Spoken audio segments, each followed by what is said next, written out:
여러분, 부모님께서 조용히 문을 두드리셨던 적 있으신가요?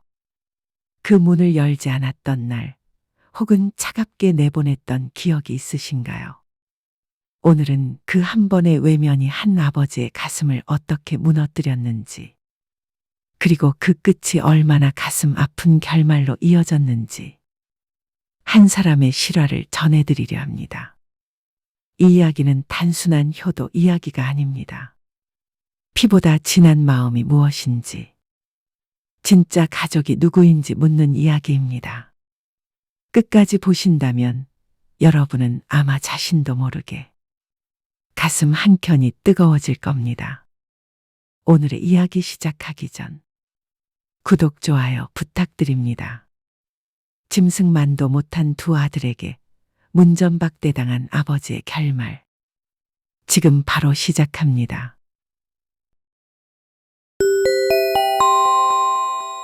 경기도 성남의 오래된 단독주택. 한때 아이들의 웃음소리가 가득했던 그 집 마당에 70대 초반의 장영철 씨가 앉아 있었습니다. 그의 손에는 낡은 흑백 사진 한 장이 들려 있었죠.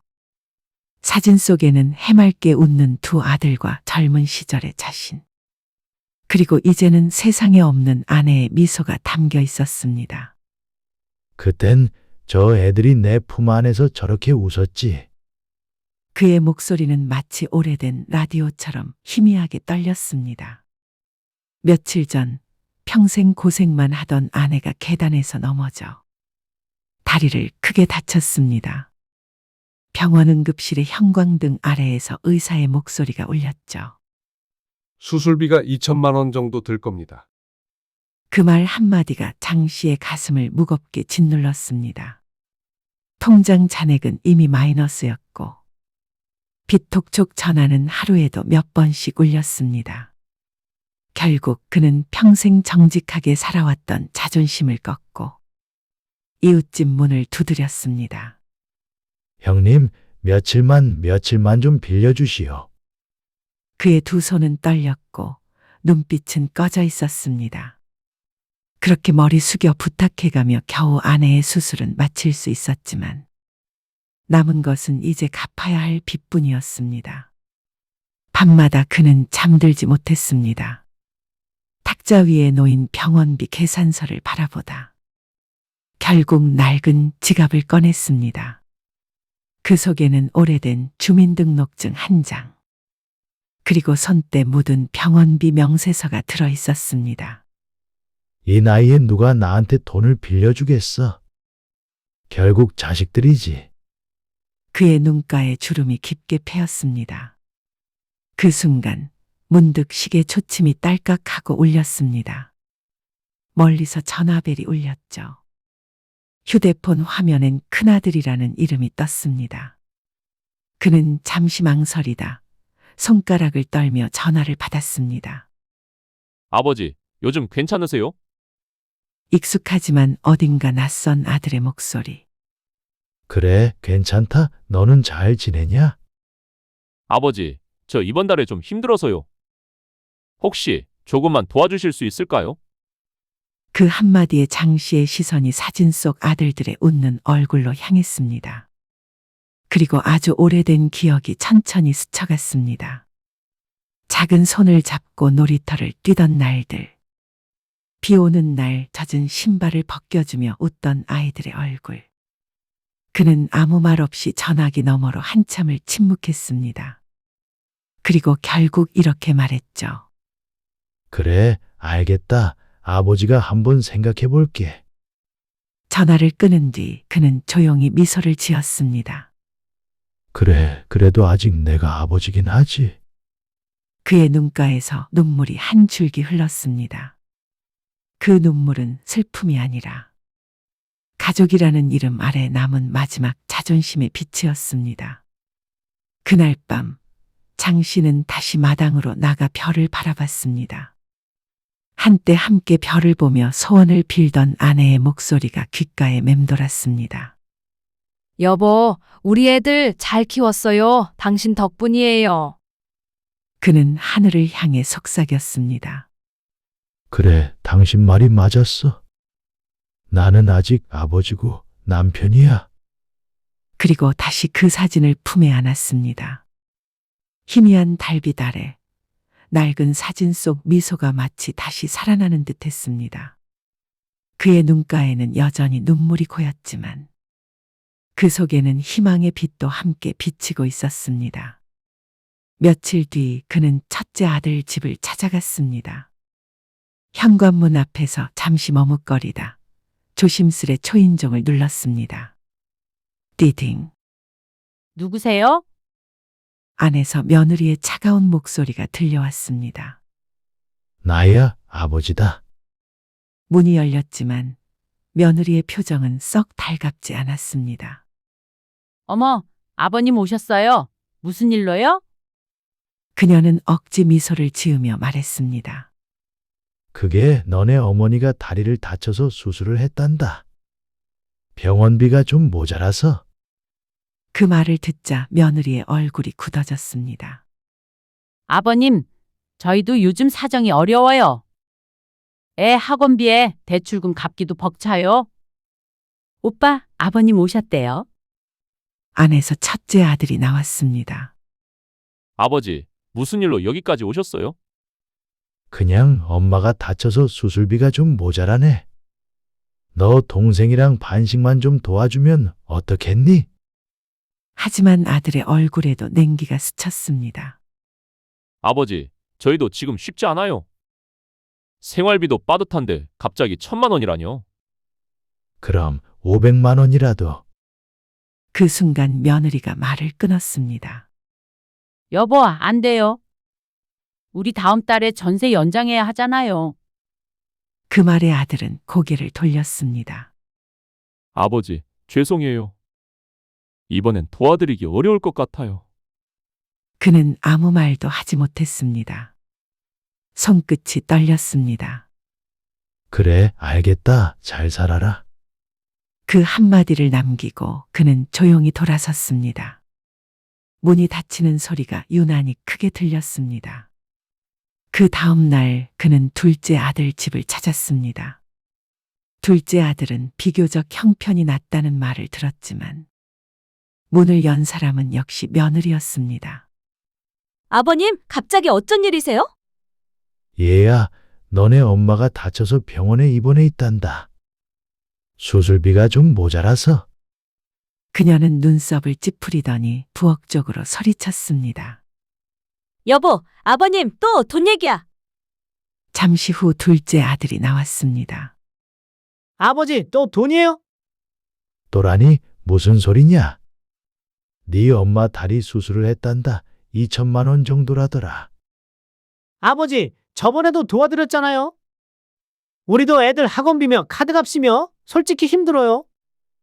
너희가 1,000만 원만 좀 도와주면 돼. 그걸 왜 저희가요? 아버지는 잠시 말을 잃었습니다. 돈 달라는 얘기면 다음에 하세요.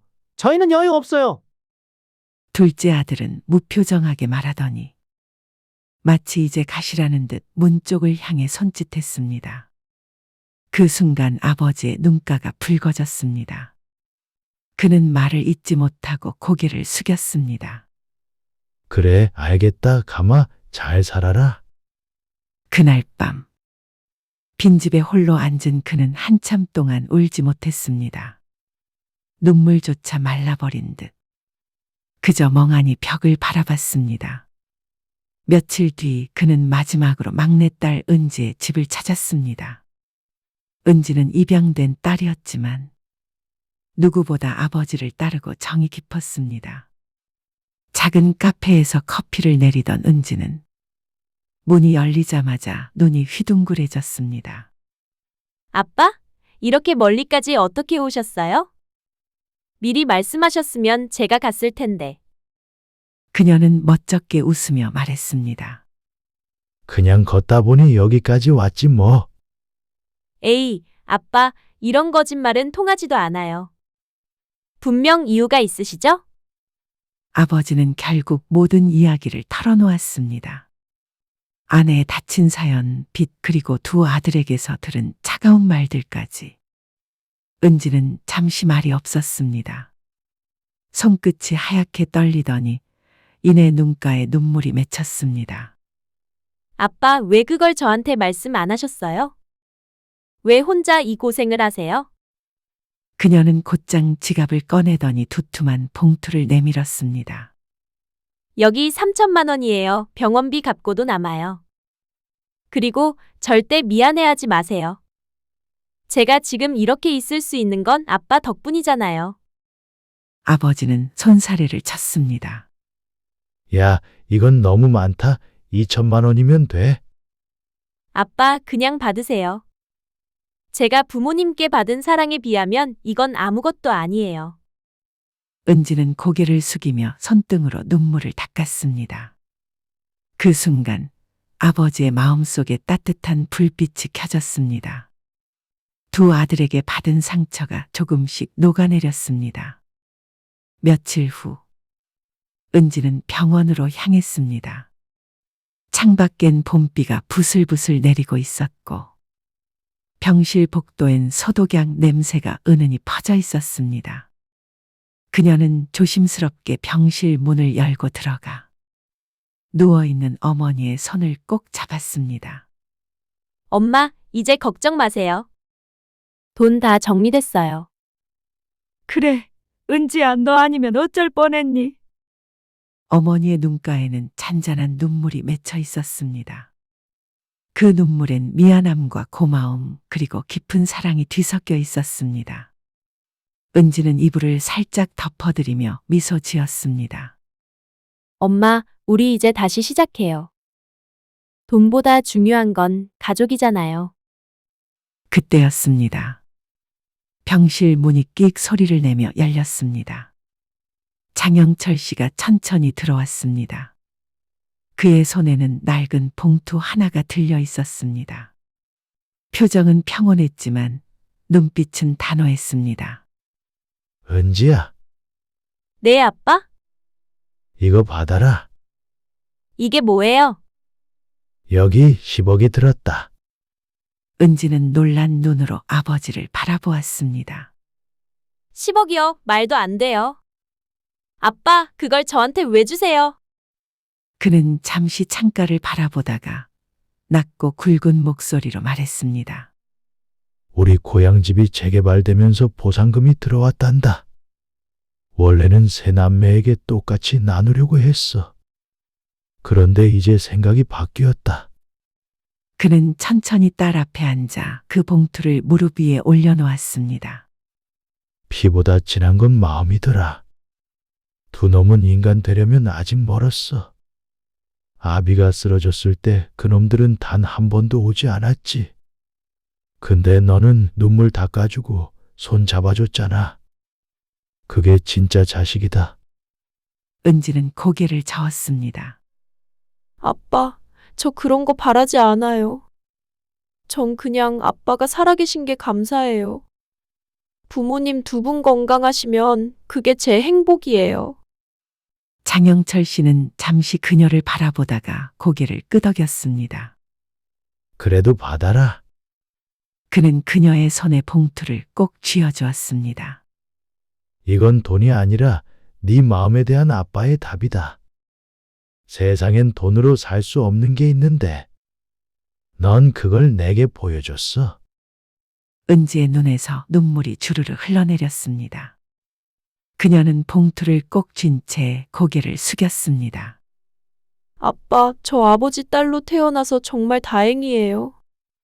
그때 어머니가 힘겹게 몸을 일으키며 미소 지었습니다. 당신 참 잘했어요. 우리 은지 같은 딸 어디 가서 못 찾아요.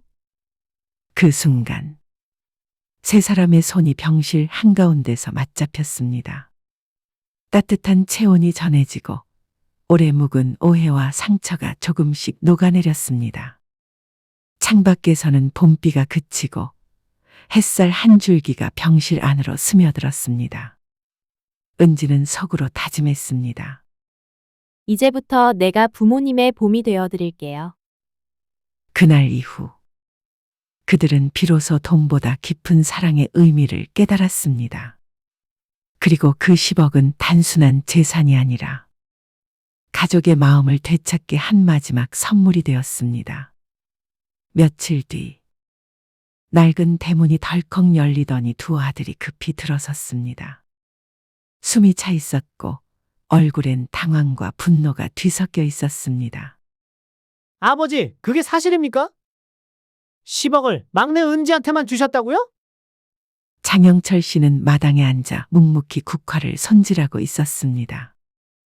그는 천천히 고개를 들더니 담담히 대답했습니다. 그래, 그 아이는 나를 버리지 않았으니까. 아버지, 우리도 그렇게 하려던 건 아니었어요. 그냥 형수들이 그러는 바람에. 늦었다. 짧은 한마디가 공기를 갈랐습니다. 그의 목소리는 낮았지만 한치의 흔들림도 없었습니다. 너희는 며느리의 말 한마디에 아버지를 버렸다. 그때 내가 병원에 실려갔을 때 단 한 번이라도 내 손 잡아준 적이 있느냐? 하지만 은지는 피 한 방울 섞이지 않았어도 나를 안아줬지. 돈이 아버지보다 중요했느냐? 그 말이 끝나자 긴 침묵이 흘렀습니다. 바람이 낙엽을 스치듯 작은 한숨이 마당을 돌았습니다. 두 아들은 그제야 고개를 떨구었습니다. 입술이 떨렸고 눈가엔 뜨거운 것이 맺혔습니다. 아버지, 우린 너무 늦게 깨달았네요. 장영철 씨는 잠시 그들을 바라보다가 조용히 국화를 꽂은 화분을 가리켰습니다. 사람의 마음도 이 꽃 같단다. 가꾸지 않으면 언젠가 시들어버려. 그날 마당엔 말 한마디 없었지만 서로의 눈빛 속에서 오래된 후회와 사랑이 뒤섞여 있었습니다. 그리고 그때서야 두 아들은 비로소 아버지를 다시 보았습니다. 그날 밤 집안은 고요했습니다. 시계 초침 소리만이 느릿하게 흘러가고 있었습니다. 장영철 씨는 낡은 스탠드 불빛 아래에서 조용히 일기장을 펼쳤습니다. 손끝은 떨렸지만 마음은 이상하게도 평온했습니다. 그는 천천히 펜을 들어 이렇게 적었습니다. 피는 물보다 진하다고들 하지. 하지만 물도 따뜻하면 피보다 진할 수 있다. 글씨 하나하나가 눈물처럼 번졌습니다. 그 문장은 수십 년 동안 가슴에 맺혀 있던 외로움의 결말이자 이제야 얻은 깨달음이었습니다. 창밖에서는 겨울 초입의 바람이 창문을 살짝 흔들고 있었습니다. 그는 하늘을 올려다보며 마치 먼 곳에 있는 누군가에게 말을 건네듯 중얼거렸습니다. 여보, 이제 걱정 마. 당신 대신 은지가 있어. 그 아이는 당신처럼 따뜻하니까. 바람이 살짝 불어오며 창문을 탁 하고 두드렸습니다. 그 순간 그는 왠지 아내가 다녀간 것만 같았습니다. 한동안 잊고 있던 미소가 그의 입가에 번졌습니다. 세상 모든 미련이 그 한순간에 눈 녹듯 사라졌습니다. 며칠 뒤 은지는 아버지를 모시고 작은 시골집으로 내려갔습니다. 매일 아침 따뜻한 미음 한 그릇을 끓이고 저녁이면 아버지의 손을 꼭 잡아주었습니다. 아버지, 손 시려요? 괜찮다. 네 손이 따뜻해서 다 녹는다.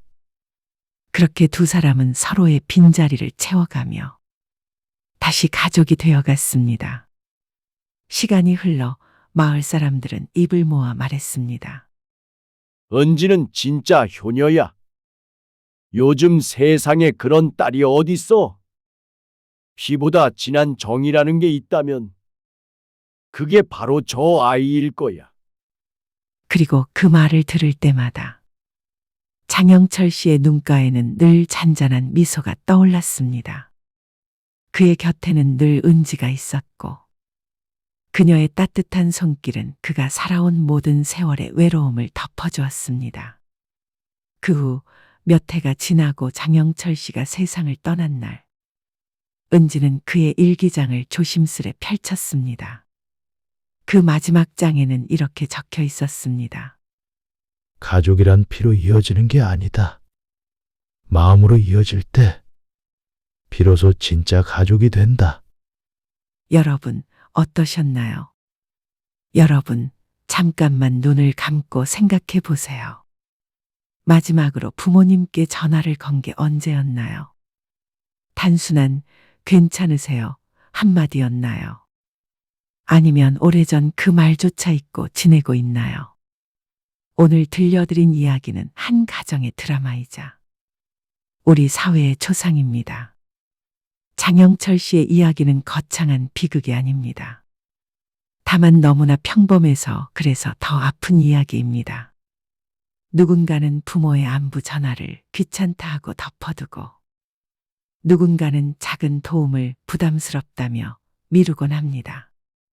하지만 시간이 지나 돌아보면 그 부담이라 여겼던 일들이 사실은 다시 오지 않을 소중한 순간들이었다는 걸 깨닫게 됩니다. 장영철 씨의 두 아들도 그랬습니다. 그들은 처음에는 돈과 편리함, 주변의 말들에 휘둘려 아버지를 멀리했습니다. 그러다 아버지의 결단을 마주하고서야 비로소 깨달았죠. 아버지가 원했던 것은 거액의 유산이 아니라 단 한마디의 다정한 말, 아버지, 괜찮으세요? 그 한마디였다는 것을요. 반대로 은지는 피가 섞이지 않았지만 마음으로 부모를 보살핀 사람이었습니다. 그녀는 하루의 작은 온기, 손을 잡아주는 행동, 곁을 지켜주는 시간을 보였습니다. 그 결과 그녀는 가족의 의미를 새로 썼고 마을 사람들의 입에도 오래도록 따뜻함으로 남았습니다. 여기서 드리고 싶은 말은 단순합니다. 사랑은 혈연의 굵은 줄기만으로 자라지 않습니다. 사랑은 기억과 마음의 돌봄으로 작은 행동으로 자라납니다. 전화 한 통, 손을 잡아주는 따뜻한 손길, 괜찮아라는 진심 어린 한마디. 이런 것들이 모여 진짜 가족을 만듭니다. 혹시 지금 이 글을 보고 계신 분들 중에 마음 한구석이 묵직해졌다면 그건 좋은 신호입니다. 그 묵직함을 행동으로 바꿔보세요. 지금 바로 휴대폰을 집어들어 부모님께 전화를 건다거나 아픈 이웃의 문을 두드려 괜찮으세요? 라고 물어보는 일말입니다. 여러분께 질문 하나 드릴게요. 나는 지금 누구에게 따뜻한 말을 건네야 할까? 이 질문 하나로도 누군가의 하루는 완전히 바뀔 수 있습니다. 외로움은 작은 관심 하나로도 견딜 수 있는 힘을 얻습니다. 마지막으로 부탁드립니다. 오늘 이야기가 가슴에 남았다면 댓글로 여러분의 생각을 나눠주세요. 나는 오늘 누구에게 전화할래요. 같은 짧은 다짐도 좋습니다. 그리고 이런 따뜻한 이야기들이 더 퍼지길 원하신다면 좋아요와 구독 한번 눌러주세요. 여러분의 작은 클릭 하나가 누군가의 외로움을 닦아줄 수 있습니다. 오늘도 이 이야기를 들어주셔서 진심으로 감사합니다. 여러분의 하루가 누군가에게는 작은 위로가 되시기를 기원합니다. 다음 이야기에서 또 뵙겠습니다. 감사합니다.